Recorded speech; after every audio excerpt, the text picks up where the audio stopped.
Welcome, everyone, to another edition of Tim's Vinyl Confessions.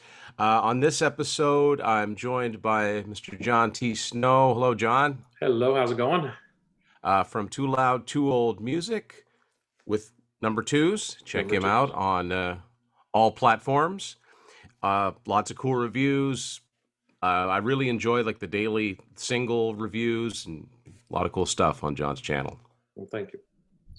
So today we're going to be talking about, well, we've been planning this episode for what seems like an awful long time. Yeah. We're talking about Aldo Nova, which I'll be honest, I have a hard time finding other people to do episodes on this guy on because everybody's like Aldo Nova. Oh yeah, fantasy. Oh yeah. I've just been a big fan ever since Blood on the Bricks came out in way back in '91, and I think it's a shame that he's not better known. But part of that is the fact that there isn't a lot of his music out there, and we'll get into that. But when did you first become aware of his music? Well, I'm actually older than you, so I'm actually from Fantasy. When that Okay, video hit right MTV, from the start. I'm right from the start. I bought his debut, jumped at the second one, jumped at the third one, got into Blood on the Bricks. Even at one time had Nova's Dream, which I don't anymore, and I'm not sure why, but I can't find it. Yeah, I wanted to talk about that one too. In particular, that's kind of where it's kind of I think the beginnings of this newer music. So I mean, without getting into the whole history of Aldo Nova, between like his third album Twitch came out in '85, and then it was 6 years before Blood on the Bricks came out, and that was him waiting out his contract with Sony or CBS so that he could sign to another label. And whatever music business stuff that went on behind the scenes, apparently it didn't go away because he had to take an even longer sabbatical, and just disappeared from the public eye for years and years and years, until he resurfaced in, I think, 2018 with this release, which is just called Aldo Nova 2.0. And all this is 6 songs from his debut album, re-recorded, completely new recordings, and one new song called I'm a Survivor. And then he kind of disappeared again. And then on his Facebook, which is where he seems to be the most active, Yeah. he starts talking about this rock opera that he's working on. But before that, this comes out, and I want to touch on this a little bit. This reloaded. Reloaded. I'm Canadian. Reloaded, eh? Reloaded 2.0, which is a curious release, to say the To least. say the least. Yeah. Again, more remakes of songs. Now, this time around, I'm glad to say he didn't just stick with his first album, Yeah. although there are some differences when I look at the songs on here. But he does do a few songs from Subject and a couple of songs from Blood on the Bricks. But this is actually a 3-disc set. And the reason it's a 3-disc set is because disc 1 just has 9 songs on it, including I'm a Survivor, which was the new song on the other EP. But disc 2 has no lead vocal. So if you want to karaoke with Aldo, you can do it. And if you feel up to it, disc 3 has no lead guitar, which is kind of cool. I kind of like that idea. So yeah, if I played, that would be perfect. like if I could, well, if I could play decently or sing decently, this would be a really cool thing. Let's talk about the music itself on the Reloaded. First of all, I don't really understand why he feels. I understand in a way because he doesn't own the rights to his previous music. Right. Not a lot of artists do. Very few have been able to get their master tapes back. Yep. But if you have, anyone who's been on his Facebook page would know there was a point where he was constantly posting new songs, and songs I'd never heard of, and some of them were pretty good. So, and one of the things, there's a couple things there's a few things I don't like about these recordings. Um, and I'll get the minor gripe out of the way. Some of the songs, the vocals are okay. Yeah, Some of them, like Ball and they're Chain comes to mind, not so much. right. And I mean, on his first album, he sounded really, really young. Like he was like 25, but he had a really young sounding voice. Yeah, when you listen to the newer stuff from back then, I didn't realize how young he did sound. Yeah. Yeah, and he was young. I Yeah. mean, he was like Um, 18 or something, or 20. well, I think he was born in 57. So when the album came Oh, out, he'd have been 24, 25. But I okay. mean, he'd probably been recording. I mean, that first album is essentially his demo. Yeah. So it's pretty amazing. But some of the songs are a little bit worse for wear for it. But the other thing I don't understand is how he insists on putting all these new musical parts into some of the songs. And when you're used to hearing the songs a certain way, I don't mind a re-recording. I liked when Journey did it, and I Right. like when Kiss did it. But don't put all these extra parts in, and some of them are kind of cool. Write new songs around those. Yeah. You know, um, yeah, some curious decisions going on. Another thing I don't like: the drums sound horrible. Like the drum sound is atrocious. Now, I'm not the biggest fan of the drum sound on the Blood on the Bricks album, even though I love the album and it's Kenny Aronoff. He's a great drummer. I never really liked the way they recorded his drums. They didn't sound powerful enough to me, but I would far prefer that drum sound to the drum sound they get on the re-record Blood Yeah. on the Bricks. It is the worst. It literally sounds like the drum. There's nothing wrong with the drumming. There's nothing wrong with the drum performance, but I don't know about you, but it sounds like he's hitting a cardboard box. Yeah, and I don't know if he was using real drums or I was think it. he's got a real drummer credited, at least on most of the songs, but and then Monkey on Your Back. I mean, Yeah. give me the electronic, like the Simmons drums on Subject Well, over. and that was it. The one like Monkey on Your Back and anything that was from Subject. Subject had a sound throughout every song, Yeah, and these do not sound anything like no, that. no. And I miss that. That's what I loved about that album was the sonics of it, and Yeah, you I don't get mean, that anymore. it's very 83, but it's good 83. Yeah. I like it, and it's basically human playing electronic drums. It's not a drum machine. Now that brings me to my next point. I kind of wish he had redone a couple of songs from Twitch on here. Now, Oh. Twitch, I could really call that one a guilty pleasure because I know it's not good. And I think there's a couple songs that have, like, I think Anton Fig plays on one song and Alan Schwartzberg plays on another. Other than that, it's the Lynn drum. Zoom, doom, doom, doom, boom, got to do. Like but I like a lot of the songs on there. I think there's some really good songs on there. And I would have liked to have heard a more organic recording of it. I don't know why he didn't. Like, I would have loved to have heard him redo something like Lift Me Up or Heartless or If Looks Could Kill or Fallen Angel. Like, there's good stuff on that Twitch Yeah. album. But anyway, I would it have sounded any better? I don't know. And he may do another one of these. We have no idea. We don't know right now. We could get it reloaded 7.0 anytime. Yeah, So, yeah. But what we're really here to talk about is, thankfully, there is some brand new music to talk okay. about. Now, I want to go back. John briefly mentioned an album that came out in 1995, very curious release, because, like I said, Blood on the Bricks, I loved, but it didn't do well at all. It sank from the charts. It ended up in the delete bins. It came out about 2 or 3 years too late, and I Yeah, talk here's about my the album. delete bin Yeah, copy. that's a great album. Yeah, there you go. That's one of those one chunks those cuts that almost go into the disc itself. Yeah, I mean it was deep. Um, but then someone mentioned to me they saw an Aldo Nova album in the record stores. This would have been about 96. I'm like, what? Really? I'd never. I mean, again, this is for me. This is pre-internet, so I'm Right. relying on what the record stores carry. And I never found it until about 97. I happened to find a copy used. And I think I was very fortunate to find a used copy because I think it's kind of rare these days. It's very rare and very expensive. Yeah. And, not entirely worth paying like $100 for, which is kind of ridiculous. Yeah.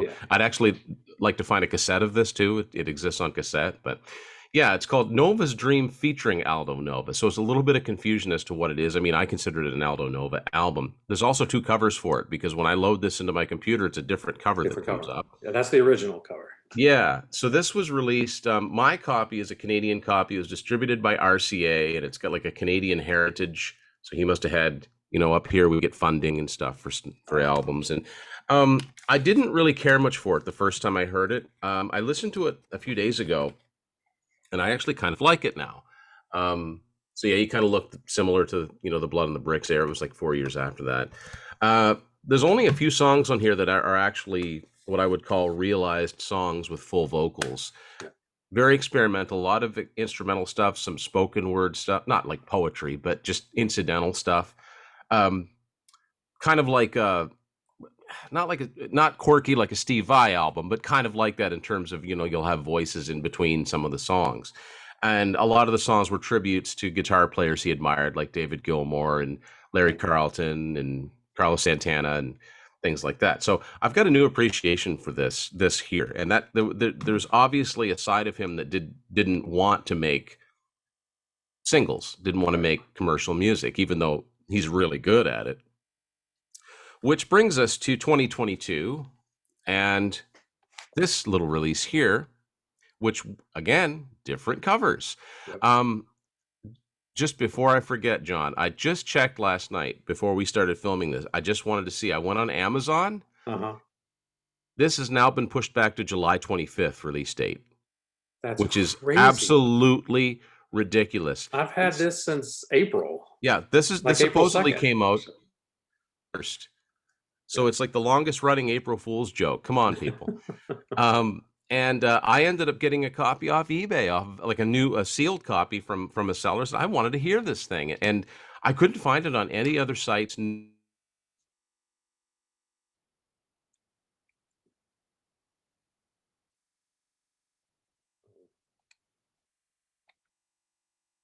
One of us froze. John's froze. Oh, there he is. There. Okay. I didn't know you froze on my screen. I didn't know who it was. Yeah. So, okay. So since you got it first, talk to me a little bit about the version you have, John. The version I have, this is a limited edition cover. He came out on the day of release and said there were only, I can't remember if it was 300 or 500, but I think the first so many people that ordered got this limited edition cover. And then everybody else would be getting the cover that you had. So it's a 2-disc set. So it folds out like the last one. Yeah, see, mine looks exactly like that on the inside. Yeah, great pictures. Exactly. I love the color. Yeah. So the artwork's fantastic. Yep. But it's 2-disc.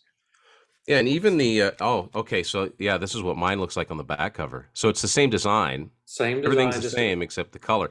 This is obviously a still from one.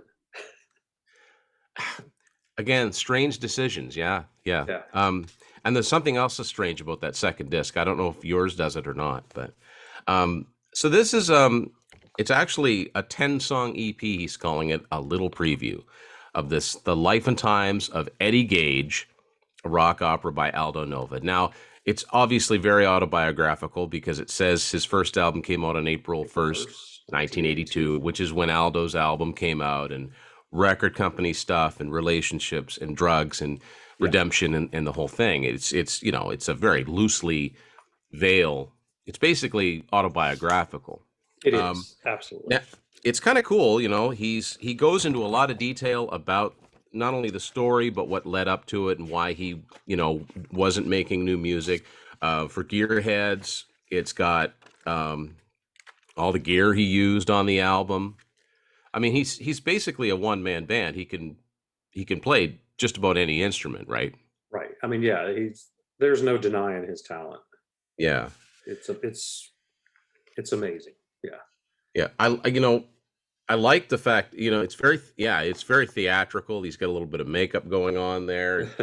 Now, did you notice the picture in this one?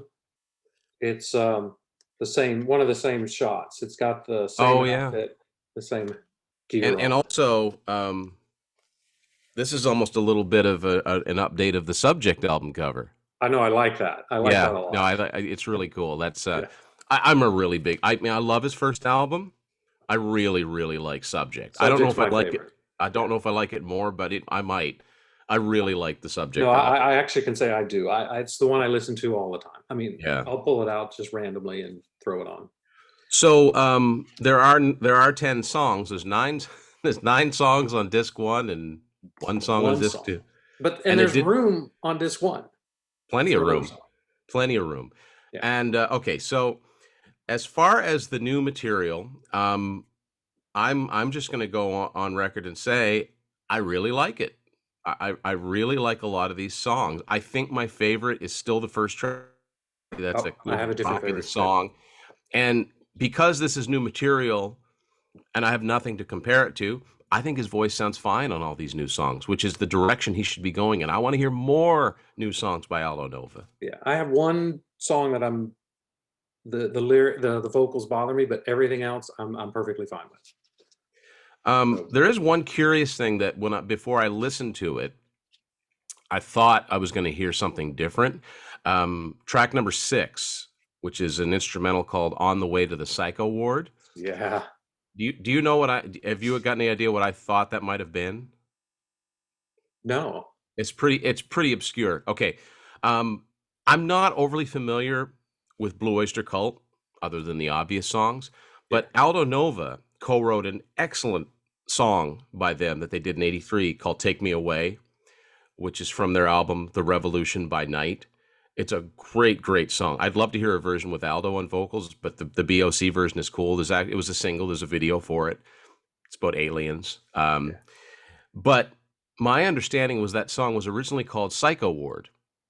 Well, Oh, I okay. thought this was going to be the music that I knew from the song From Take Me Away with new lyrics, but it's not. it, But I don't know if you noticed this or not, and if you're a big fan of the subject album, you probably did. It's got a little bit of that da da da da da da da da. It's got a little bit of that Armageddon.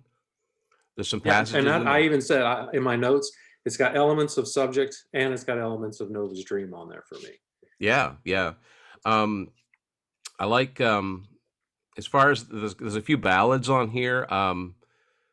I don't know if I like Follow the Road or King of Deceit more. I don't know. I like you can listen to this album without any idea of the concept, and I just kind of enjoy it. I just think it's a good new collection of songs, regardless of the concept. Right. Yeah, and I think they'll be even better when we get the full album and the concept. But as a standalone, the only one I didn't like was For the Road. And I thought the vocals on that were bad, but King of Deceit is my favorite. Um, I really love well, that one. yeah, I know what you mean. Like, his best approach to vocals now, I think, is don't hold any extended notes Right. Yeah. because he kind of wavers. But for the most part, you know, I think he's I think he sounds fun. Free Your Mind's a cool song. Um, I think those might be the two heaviest ones at the beginning. But Yeah. okay, so now we flip over to disc 2, which is one like 4.5 minute long instrumental piece called Les Anges or The Angels. The That's Angels. French for the Angels. First of all, why did he have to put it on its own disc? Makes Makes no no sense. sense. No. And the only thing I can think is every album he sells will count as two because it has two discs. Do you know what? I'll bet you that's exactly it because he's a smart guy Yeah. and he understands the music business. Yeah. I bet you that's it right there. But okay, so here's what's weird about that. Because typically when I get a disc, especially ones like these, where every time you take the disc out, it rubs against the digipack. Yeah. I load them onto my computer and I usually put the discs aside because I don't want to scratch them up. When I put that disc 2 in to rip it onto my computer, it comes up with, I think the band in the UK is called Skunk Anansie, and the singer's name was Skin. And it comes up with a picture of her and it says trashed. So it's reading the disc as her album or single, not Aldo Nova. Wow. Okay. I haven't done that because I have Apple Music, so I just Okay. added them to my Yeah. library.